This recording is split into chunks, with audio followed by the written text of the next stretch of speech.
ভারতবর্ষে তখন ইসলাম ধর্মের প্রচার হয়নি। রাজা পৃথ্বীরাজ তখন ভারত শাসন করত। রাজা পৃথ্বীরাজ প্রতিনিয়ত তার প্রহরীদের নিয়ে পূজা করার জন্য মন্দিরে যাতায়াত করত। ভারতের মানুষ তখন দেব দেবী এবং অগ্নি পূজা করত। অজ্ঞাত আর কুসংস্কারে ডুবেছিল। ওই সময় একদিন রাতে হযরত খাজা মঈনুদ্দিন চিশতি রহমতুল্লাহ আলাইহি তার নিজ গৃহে শায়িত ছিলেন। গভীর রজনীতে তিনি স্বপ্নে দেখলেন রাসূল সাল্লাল্লাহু আলাইহি ওয়াসাল্লাম বলছেন, হে খাজা মঈনুদ্দিন, তুমি হিন্দুস্তানে যাও, সেখানে গিয়ে দ্বীনের দাওয়াত দাও, ইসলাম ধর্ম প্রচার করো। হিন্দুস্তানের মানুষ কুসংস্কারের মধ্যে পড়ে আছে, তুমি যাও, তাদেরকে আল্লাহর পথে ফিরিয়ে আনো। এই স্বপ্ন দেখে খাজা মঈনুদ্দিন চিশতি জাগ্রত হলেন। অতঃপর দেরি না করে পরের দিন খাজা মঈনুদ্দিন চিশতি বেশ কয়েকজন সঙ্গী সাথী সহ হিন্দুস্তানের পথে রওনা হলেন। বেশ কয়েকদিন অনেক পথ অতিক্রম করার পর ভারতের রাজস্থানের আজমির নামক স্থানে প্রবেশ করলেন। সেখানে তখন রাজা পৃথ্বীরাজ শাসন করত। তার বিরুদ্ধে কথা বলে এমন কারো সাহস ছিল না। এদিকে খাজা মঈনুদ্দিন চিশতিও তার সঙ্গী সাথীরা অনেক পথ অতিক্রম করে ক্লান্ত হয়ে পড়েছিল। তাই খাজা মঈনুদ্দিন চিশতি এবং তার সঙ্গীরা আজমিরের তারাগার পাহাড়ের নিচে বিশ্রাম নিচ্ছিলেন। ঠিক ওই সময় নামাজের সময় হয়ে গিয়েছিল। সেই জন্য খাজা মঈনুদ্দিন চিশতি তার সঙ্গীদের বললেন, তোমরা পানির সন্ধান করো, কেননা অজু করতে হবে, নামাজের সময় হয়ে গিয়েছে। তখন দুইজন সঙ্গী একটি লোটা নিয়ে পানির সন্ধানে বার হলেন। কিছু দূরে যাবার পর তারা দেখল বিশাল একটা বড় সাগর সামনে দেখা যাচ্ছে, যেটি বর্তমানে আনা সাগর নামে পরিচিত। তারা আনা সাগরের সামনে গিয়ে দেখল রাজার সেনাবাহিনী আনা সাগরের চারিদিকে ঘিরে রয়েছে। তাদেরকে দেখা মাত্রই সেনাবাহিনী বলল, আপনারা কে? আর এর আগে তো কখনোই দেখিনি, এখানে কি চাই? সঙ্গী দুইজন বলল, আমরা হলাম খাজা মঈনুদ্দিন চিশতি রহমতুল্লাহ আলাইহির মুরিদ। আমরা এখানে অজু করার জন্য একলো পানি নিতে এসেছি। এটা শুনে সেখানে থাকা সমস্ত সেনাবাহিনী উচ্চস্বরে হাসতে লাগলো আর বলল, আপনারা কি রাজা পৃথ্বীরাজের নাম শোনেননি? তার হুকুম অমান্য করলে কঠিন শাস্তির ব্যবস্থা হবে। এই সাগরে অন্য কারোর পানি নেওয়া তো দূরের কথা, পানিতে হাত দেওয়া নিষেধ, কারণ এই পানি তাহলে অপবিত্র হয়ে যাবে। এই কথা বলে তাদেরকে তাড়িয়ে দিলেন। দুইজন সঙ্গী ব্যথা ভরা মন নিয়ে খাজা মঈনুদ্দিন চিশতি রহমতুল্লাহর নিকটে ফিরে আসলেন। তখন খাজা মঈনুদ্দিন চিশতি বললেন, তোমাদের কি হয়েছে? তোমরা কি পানির সন্ধান পাওনি? এবার ওই দুইজন বলল, হুজুর, পানি তো পেয়েছি, কিন্তু আমাদের দেয়নি, তাড়িয়ে দিয়েছে, আর বলেছে রাজা পৃথ্বীরাজ এই পানি নেওয়ার জন্য কারো অনুমতি দেয় না, তার হুকুম অমান্য করলে কঠিন শাস্তি দিতে বাধ্য হবে। তাদের সব কথা শুনে খাজা মঈনুদ্দিন চিশতি আল্লাহর দরবারে দোয়া করার পর তাদেরকে বললেন, তোমরা আনা সাগরের সামনে গিয়ে বলবে খাজা মঈনুদ্দিন চিশতি আমাকে পাঠিয়েছে। অতঃপর দুইজন সঙ্গী আবারও অজুর পানি আনার জন্য রওনা হলেন। তারা যখন সাগরের সামনে গিয়ে হাজির হলো, সেনাবাহিনীরা তাদেরকে ডেকে বলল, কি ব্যাপার, তোমরা আবার এখানে এসছো কেন? তখন তারা বলল, অজুর পানি নিতে এসছি। সেনাবাহিনী বলল, বলেছি না পানি দেওয়া যাবে না? রাজা পৃথ্বীরাজ শুনলে এতক্ষণ তোমাদের হয়তো জীবন চলে যেত, আমরা কোনো মতেই পানি দেব না। তখন তারা বলল, আমরা তোমাদের কাছে পানি চাইব না, এই আনা সাগরের কাছেই পানি চাইতে এসেছি। এই কথা শুনে সেখানে থাকা সমস্ত সেনাবাহিনী উচ্চস্বরে হাসতে লাগলো। ঠিক ওই সময় তারা আল্লাহর দরবারে দোয়া করার পর হাতে থাকা লোটাটি এগিয়ে দিয়ে বলল, হে আনা সাগর, আমার খাজা মঈনুদ্দিন চিশতি রহমতুল্লাহ আলাইহির মুরিদ খাজা মঈনুদ্দিন চিশতি আমাদেরকে পাঠিয়েছেন, আল্লাহর হুকুমে এই লোটার মধ্যে চলে এসো। এই কথা বলার সাথে সাথে এক নিমেষেই সে বিশাল আনা সাগরের পানি লোটার মধ্যে চলে এলো।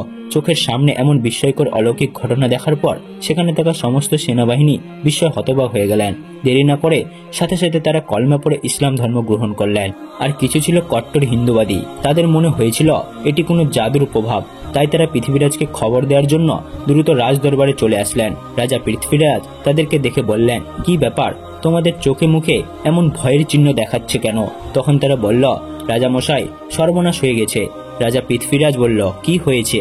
তখন তারা বলল, রাজা মশাই, কোথা থেকে যেন এক বিশাল বড় জাদুঘর এখানে এসেছে, দেখলে তাদের ফকির মনে হবে, কিন্তু তারা তাদের জাদুর ভাবে সমস্ত আনা সাগরের পানি একটা লোটার মধ্যে নিয়ে নিয়েছে। এই কথা শুনে মাত্রই রাজা পৃথ্বীরাজের মাথায় যেন আকাশ ভেঙে পড়ল। জীবনে যে অনেক জাদুকর দেখেছে, কিন্তু এমন জাদুর প্রভাব সে কখনোই শোনেনি।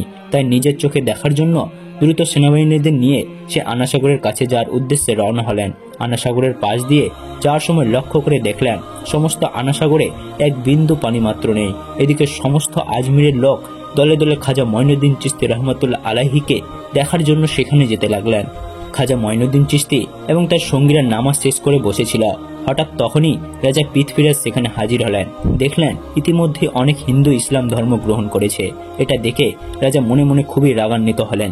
রাজা পৃথ্বীরাজ ছিল খুবই চালাক ও কট্টর হিন্দুবাদী। পৃথ্বীরাজ বললেন, আপনি কে আর কোথা থেকে এসেছেন? তখন তিনি বললেন, আমার নাম খাজা মঈনুদ্দিন চিশতি। আল্লাহর হুকুম, রাসূল সাল্লাল্লাহু আলাইহি ওয়াসাল্লামের নির্দেশে আমি এখানে এসেছি। পৃথ্বীরাজ বললেন, আপনি আপনার জাদুর প্রভাবে এই পানি কেন শুকিয়ে দিয়েছেন? তখন খাজা মঈনুদ্দিন চিশতি বললেন, আমি কোনো জাদুকর নয়, আমি হলাম আল্লাহর বান্দা। আল্লাহর হুকুম পালন করার জন্যই পানি আনতে গিয়েছিলাম, কিন্তু পানি না দেওয়ার কারণে এই পানি আল্লাহ শুকিয়ে দিয়েছে। এই কথা শুনে সেখানে থাকা সমস্ত লোক বিস্ময়ে হতবাক হয়ে এক দৃষ্টিতে খাজা মঈনুদ্দিন চিশতির দিকে তাকিয়ে রইলেন। ব্যক্তিরা ছিল খুবই চালাক এবং প্রতারক। সে বুঝতে পেরেছে এ সাধারণ কোনো মানুষ নয়, তাই সে কান্নার অভিনয় করে নত হয়ে বললেন, ঠিক আছে, আমাদের সবার কষ্টে হলো, কোনো অসুবিধা নেই, কিন্তু ছোট বাচ্চা এবং নিরপরাধ সাধারণ মানুষের কথা চিন্তা করে পানি আবার আগের জায়গায় ফিরিয়ে দিন। দয়া করে এই অনুরোধটুকু রাখুন। এই কথা শুনে খাজা মঈনুদ্দিন চিশতি দুইজনকে ওই লোটা নিয়ে আনাসাগরের দিকে যাওয়ার নির্দেশ দিলেন। দুইজন সঙ্গী লোটা নিয়ে আনাসাগরের কাছে গেল এবং ওই লোটাটি আনাসাগরে রাখার সাথে সাথেই আনাসাগর আবার আগের মতো পানিতে পরিপূর্ণ হয়ে গেল। এই সমস্ত ঘটনা দূর থেকে তারা দেখছিল, তাই সে সেখানে থাকা সমস্ত লোক জিজ্ঞাসা করল, আপনি কোনো দেবতার পূজা করেন? খাজা মঈনুদ্দিন চিশতি বলল, আমি আমার রব এক আল্লাহর ইবাদত করি। সেখানে থাকা সেই লোকগুলো বলল, আমরাও আজ থেকে আপনার সেই এক আল্লাহর ইবাদত করতে চাই। সেখানে থাকা সমস্ত লোক একে একে ইসলাম ধর্ম গ্রহণ করল, কিন্তু রাজা পৃথ্বীরাজ এটা মেনে নিতে পারেননি। তাই সে খুব রেগে গিয়ে রাজ দরবারের দিকে ফিরে আসতে লাগলেন। পরের দিন পৃথ্বীরাজ রাজ দরবারের একটি জরুরি মিটিংয়ের আয়োজন করলেন। পৃথ্বীরাজ বললেন, যেভাবেই হোক এই ফকিরকে এখান থেকে তাড়িয়ে দিতে হবে, একে শেষ করতে হবে। এই বিষয়ে তোমাদের কোনো পরামর্শ থাকলে তাড়াতাড়ি বলো। তখন মন্ত্রী বলল, রাজা মশাই, এই ফকির তো কোনো সাধারণ মানুষ নয়, সে তো একজন বড় জাদুকর। তার জাদুর প্রভাবে সবাইকে যেভাবে একে একে ইসলামের ধর্মে নিয়ে যাচ্ছে, একদিন তো একদিন কিন্তু ভারতবর্ষে হিন্দু ধর্ম পালন করার মতো আর কেউই থাকবে না। তার সাথে মোকাবেলা করতে হলে বিশাল বড় জাদুকর দরকার। তখন সেখানে থাকা একজন সেনাবাহিনী বলল, রাজা মশাই, আমাদের দেশে এর চেয়েও একজন বড় জাদুকর আছে। তখন পৃথ্বীরাজ বলল, তার নাম কি? তখন সেনাবাহিনীটি বলল, সে হলো জয়পাল জাদুকর। পৃথ্বী বলল, যাও, তাকে তোমরা এই রাজদরবারে নিয়ে এসো। অতঃপর কয়েকজন সেনাবাহিনী জয়পাল জাদুকরের সাথে সাক্ষাৎ করার জন্য রওনা হলেন। কিছুক্ষণ পর জয়পাল জাদুকরের বাড়ির কাছে গিয়ে দেখল জয়পাল আকাশে ভাসমান অবস্থায় গভীর ধ্যানে মগ্ন। তাদেরকে দেখা মাত্রই নিচে নেমে আসলো এবং বলল, রাজা পাঠিয়েছে। তোদের এমন কথা শুনে সেনাবাহিনীর অবাক হয়ে গেল। তারা মনে মনে ভাবতে লাগলো, আর কোনো চিন্তা নেই, এইবার তাদের কাজ সম্পূর্ণ হবে। সমস্ত কথা জয়পাল জাদুকরের সাথে তারা খুলে বলল। অতঃপর তারা দেরি না করে জয়পাল জাদুকরকে রাজদরবারে নিয়ে হাজির করল। জয়পাল বললেন, রাজামশাই, আমাকে ডেকেছেন কেন? দাদা পৃথ্বীরাজ বললেন, শুনেছি আপনি ভারতবর্ষের সবচেয়ে বড় জাদুকর। আমরা তো সবাই একটা সমস্যার মধ্যে পড়ে গেছি, তোমাকে এটা উদ্ধার করতে হবে। তখন জয়পাল বললেন, বলুন, আপনার জন্য কি করতে পারি? পৃথ্বীরাজ বললেন, আপনিও হিন্দু আর আমরা সবাই হিন্দু, কিন্তু কোথা থেকে এক ফকির একে একে এসে সবাইকে তার জাদুর প্রভাব দেখিয়ে হিন্দু ধর্ম ত্যাগ করে ইসলাম ধর্মে নিয়ে যাচ্ছে। তার সাথে তোমার মোকাবেলা করতে হবে। তাকে যদি তুমি দেশ থেকে তাড়াতে পারো অথবা একেবারে শেষ করে দিতে পারো, তাহলে তোমার জন্য মহামূল্যবান পুরস্কার রয়েছে। এই কথা শুনে জয়পাল বললেন, মহারাজ, আপনি চিন্তা করবেন না, কত বড় বড় জাদুকর আমার কাছে নত স্বীকার করেছে, আর এ তো একজন সামান্য ফকির।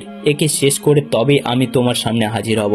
অতঃপর আর দেরি না করে জয়পাল জাদুকর তার জাদুর সাহায্যে গরিবের নওয়াজ খাজা মঈনুদ্দিন চিশতি রহমতুল্লাহ আলাইহিকে খুঁজতে লাগলেন। কিছু দূর যাবার পর জয়পাল জাদুকর দেখল গরিবের নওয়াজ খাজা মঈনুদ্দিন চিশতি তারাগড় পাহাড়ে একটি পাথরের এক কোণে আল্লাহর ইবাদতে মগ্ন আছে, কোনো দিক তাকাচ্ছে না। এটা দেখে জয়পাল জাদুকর পিছন দিক থেকে ওই দিকে এগিয়ে গেল।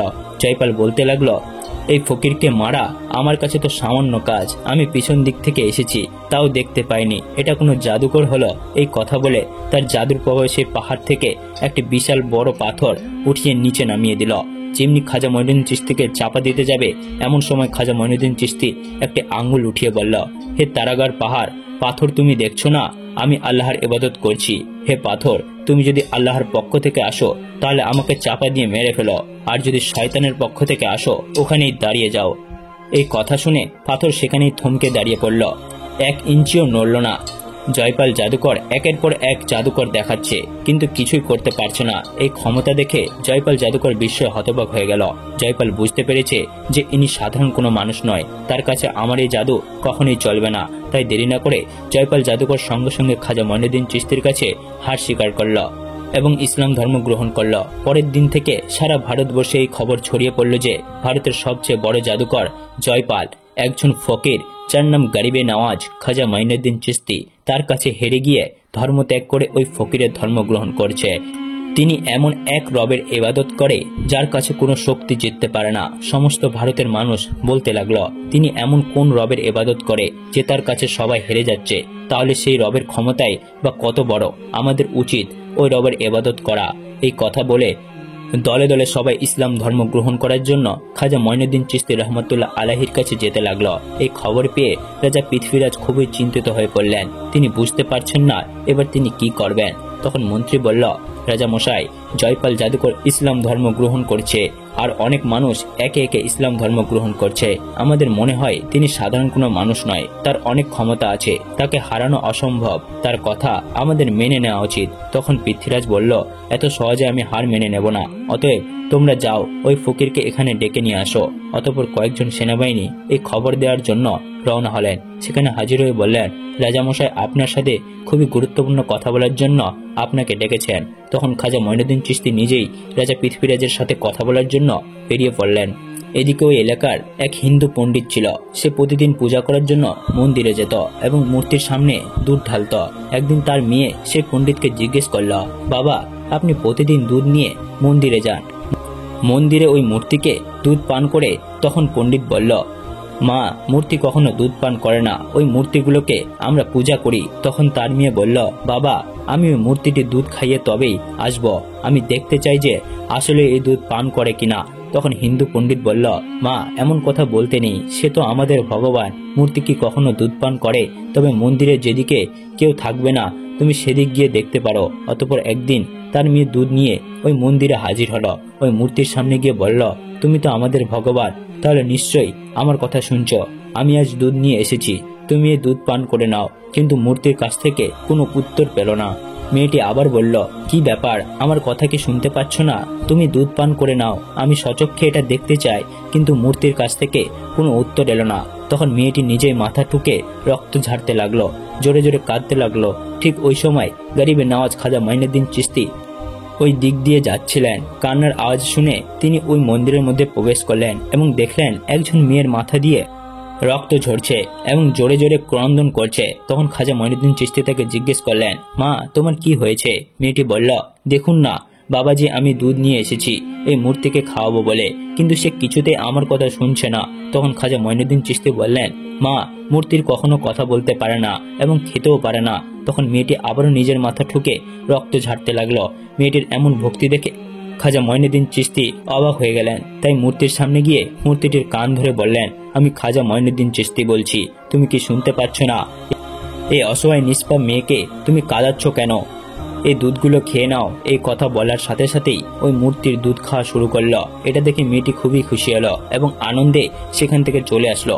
মেয়েটি যখন গ্রামে প্রবেশ করলো, অনেকেই বলতে লাগলো, এই মেয়েটি হয়তো কোনো অপকর্ম করে এসেছে, সবাই কলঙ্কিত করছে, এখন আমাদের কি হবে? সেখানে ওই মেয়েটির বাবা উপস্থিত ছিল। তারা সবাই বলতে লাগলো, কি ব্যাপার, তোমার এই অবস্থা কেন? মেয়েটি বলল, বাবা, আমি মূর্তিকে দুধ খাইয়ে এসেছি। এই কথা শুনে সবাই অবাক হলো এবং বলল, এই মেয়ে মিথ্যা বলছে, মূর্তি কখনো দুধ খায় না, নিজের অপকর্ম লুকানোর চেষ্টায় আমাদেরকে ধোকা দিচ্ছে। মেয়েটি তখন কাঁদতে কাঁদতে বিনয়ের সাথে বলল, আমি অনেক বলার পরেও মূর্তি যখন দুধ খায়নি তখন নিজে মাথা ঠুকে রক্ত ঝরিয়েছি। ঠিক ওই সময় এক ফকির বাবা এসে মূর্তির কান ধরে বলল, দুধ খেয়ে নাও। আর সাথে সাথে এই ফকির বাবার কথায় মূর্তি দুধ খাওয়া শুরু করলো। তখন সেখানে থাকা সমস্ত লোক আশ্চর্য হয়ে গেল এবং বলল, কে ওই ফকির? বাবা মেয়েটি বলল, আমি ওই ফকির বাবাকে চিনি না, তবে মনে হয় আশেপাশে কোথাও আছে। তারা সবাই খাজা মঈনুদ্দিন চিশতির সাথে সাক্ষাৎ করার উদ্দেশ্যে বেরিয়ে পড়লেন। এদিকে খাজা মঈনুদ্দিন চিশতি ততক্ষণে পৃথ্বীরাজের দরবারে এসে হাজির হলেন। পৃথ্বীরাজ বললেন, হে ফকির বাবা, তুমি কি চাও? খাজা মঈনুদ্দিন চিশতি বললেন, আমি ভারতের মানুষকে অন্ধকার থেকে দূরে সরিয়ে কোরআনের আলো দিয়ে আলোকিত করতে চাই। আমি চাই সবাই কুসংস্কার ছেড়ে তওবা করে আল্লাহর পথে ফিরে আসুক, যিনি পৃথিবীর মালিক, যিনি আখেরাতের মালিক, যিনি বললেই এক নিমেষেই সব হয়ে যায়। আমাদের সবার রিজিকের মালিক, জন্ম মৃত্যু সবকিছুই তারই ক্ষমতার। সেই মহান আল্লাহ তাআলার ইবাদত করতে চাই, আমি কারো ক্ষতি চাই না। তিনি যখন এসব কথা বলছে, ঠিক ওই সময় একজন ইসলাম বিরোধী ব্যক্তি তার আধ্যাত্মিক ক্ষমতা পরীক্ষা করতে এসে বলল, তিনি যদি সত্যিকারের আধ্যাত্মিক শক্তিধর হন তবে পানি থেকে আগুন তৈরি করে দেখান। খাজা মঈনুদ্দিন চিশতি রাহমাতুল্লাহ আলাইহি আল্লাহর নাম স্মরণ করে পানির উপর ফু দিলেন এবং সেই পানি থেকে আগুন বের হতে শুরু করে। চোখের সামনে এমন বিস্ময়কর অলৌকিক ঘটনা দেখে ওই ব্যক্তি খাজা মঈনুদ্দিন চিশতির কাছে ক্ষমা চায় এবং তার ক্ষমতায় বিশ্বাসী হয়ে সাথে সাথেই ইসলাম ধর্ম গ্রহণ করে। ওই সময় ওই রাজদরবারের সমস্ত মানুষ, যারা পৃথ্বীরাজ বুঝতে পেরেছিলেন যে এমন আল্লাহওয়ালা মানুষের সাথে কখনোই মোকাবেলা করা সম্ভব নয়, অনেক অলৌকিক ঘটনা দেখার পর তারা আর দেরি করলেন না, ক্ষমা চাইলেন এবং সঙ্গে সঙ্গে তারা খাজা মঈনুদ্দিন চিশতির হাতে হাতেই দিয়ে মুরিদ হয়ে গেলেন এবং ইসলাম ধর্ম গ্রহণ করলেন। খাজা মঈনুদ্দিন চিশতি তাদেরকে ক্ষমা করে দিলেন। অতঃপর খাজা মঈনুদ্দিন চিশতি সেখান থেকে চলে আসলেন। খাজা মঈনুদ্দিন চিশতি তার সঙ্গী সাথী সহ তারাগার পাহাড়ের ওই স্থানে অবস্থান করলেন। খাজা মঈনুদ্দিন চিশতি যখন এক স্থানে আল্লাহর ইবাদতে মগ্ন ছিলেন, ঠিক ওই সময় হিন্দু পণ্ডিত সহ ওই লোকগুলি ওই স্থানে দিয়ে যাচ্ছিলেন। তখন হিন্দু পণ্ডিতের ওই মেয়েটি বলল, ওই দেখুন, ওই যে ফকির বাবা বসে আছে। ওই ফকির বাবার কথাই মূর্তি দুধ খেয়েছিল। তখন তারা একে একে সবাই খাজা মঈনুদ্দিন চিশতি রহমতুল্লাহ আলাইহির কাছে হাজির হলেন এবং বললেন, হে ফকির বাবা, আপনি কে আর আপনি কোন এমন জাদু জানেন যে আপনার কথায় মূর্তি দুধ খেয়েছে? খাজা মঈনুদ্দিন চিশতি বললেন, আমি তো আল্লাহর এক বান্দা, আমার কথায় কিছুই হয় না, আমার আল্লাহ যা বলে তাই হয়ে যায়, আমি সে আল্লাহর ইবাদত করি। তখন তারা বলল, আমরা আজ থেকে সে আল্লাহর ইবাদত করতে চাই। এই ভারতে তো সবাই একে একে ইসলাম ধর্ম গ্রহণ করছে, আমাদেরকেও ইসলাম ধর্ম গ্রহণ করিয়ে দিন। অতঃপর তারা সকলেই ইসলাম ধর্ম গ্রহণ করলেন। এই ঘটনার কয়েকদিন পর খাজা মঈনুদ্দিন চিশতি সেখানে একটি জঙ্গলের মধ্যে দিয়ে যাচ্ছিলেন। যাওয়ার সময় দূরে লক্ষ্য করে দেখলেন কয়েকজন হিন্দু পণ্ডিত এবং সেখানে থাকা বিভিন্ন লোকজন অগ্নি পূজা করছে। এটা দেখে খাজা মঈনুদ্দিন চিশতি তাদের দিকে এগিয়ে গেলেন এবং বললেন, আপনারা আগুন পূজা করছেন কেন? এই আগুন আপনাদের কি উপকার করে? তখন তারা বলল, এই আগুন হলো আমাদের খোদা, আগুনকে খুশি করছি, মৃত্যুর পরে নরকের আগুন থেকে মুক্তি পাওয়ার জন্য আগুন পূজা করছি। তখন খাজা মঈনুদ্দিন চিশতি রহমতুল্লাহ আলাইহি বললেন, আচ্ছা বেশ, তাহলে আপনারা আগুনকে খুশি করছেন, আগুনকে স্পর্শ করুন তো, আগুন আপনাদের জ্বালিয়ে দেয় কিনা। তখন সেখানে থাকা আরেকজন বলল, এটা আবার কেমন ধরনের কথা? আগুনে হাত দিলে তো হাত পুড়বেই। তখন খাজা মঈনুদ্দিন চিশতি বললেন, আপনারা এমন খোদার পূজা করেন যে ওই খোদা তোমাদেরকে পুড়িয়ে দেবে, কিন্তু আমি এমন এক খোদার পূজা করি যার হুকুমে আগুন ঠান্ডা হয়ে যায়। এই কথা শুনে সেখানে থাকা আরেকজন হিন্দু পণ্ডিত অট্টহাসি করে বলল, আগুনের ধর্ম তো পোড়ানোর, আর আপনি যেহেতু বলছেন তাহলে আপনি আমাদের সচক্ষে দেখান। তখন খাজা মঈনুদ্দিন চিশতি রহমতুল্লাহ আলাইহি আগুনকে লক্ষ্য করে বললেন, হে আগুন, আমি আল্লাহর এক খাজা মঈনুদ্দিন চিশতি বলছি, আল্লাহর হুকুমে তুমি ঠান্ডা হয়ে যাও। এ কথা বলে খাজা মঈনুদ্দিন চিশতি আগুনের মধ্যে প্রবেশ করলেন। কিন্তু তারা অবাক হয়ে দেখলেন খাজা মঈনুদ্দিন চিশতি আগুনের মধ্যে প্রবেশ করল কিন্তু একটু পুড়ে যায়নি। এই অলৌকিক ঘটনা সচক্ষে দেখার পর তারা সবাই অবাক হয়ে গেলেন এবং বললেন, আপনি কে আর আপনি কোন খোদার ইবাদত করেন? তখন খাজা মঈনুদ্দিন চিশতি বললেন, আমার নাম গরিবে নওয়াজ খাজা মঈনুদ্দিন চিশতি, যিনি বিশ্ব জগৎ সমূহের প্রতিপালক, তিনি ছাড়া কোনো উপাস্য নেই, তিনি এই সমস্ত ক্ষমতার মালিক, এক আল্লাহর ইবাদত করে। তখন সেখানে থাকা সমস্ত লোক বলল, আমরাও আজ থেকে এই মালিকের ইবাদত করতে চাই। এই বলে সেখানে থাকা সমস্ত মানুষ ইসলাম ধর্ম গ্রহণ করে নিল। আর এভাবেই খাজা মঈনুদ্দিন চিশতি রহমতুল্লাহ আলাইহি ভারতবর্ষে এসে কোরআনের আলো দিয়ে ইসলাম ধর্ম প্রচার করল। আল্লাহ তাআলার দেওয়া অল ঘটনা দেখার পর কোটি কোটি হিন্দু ইসলাম ধর্ম গ্রহণ করেছিল, যা এক নজিরবিহীন দৃষ্টান্ত। আর এভাবে সমগ্র ভারতে ইসলাম ধর্ম ছড়িয়ে পড়ল।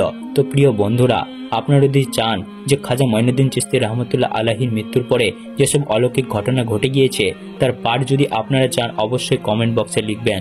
আর আজ পর্যন্ত ভিডিওটি এখানেই। ভিডিওটিকে ভালো লাগলে একটি কমেন্ট ও সাবস্ক্রাইব করবেন এবং কমেন্টে আপনাদের মন্তব্য অবশ্যই জানাবেন। খোদা হাফেজ।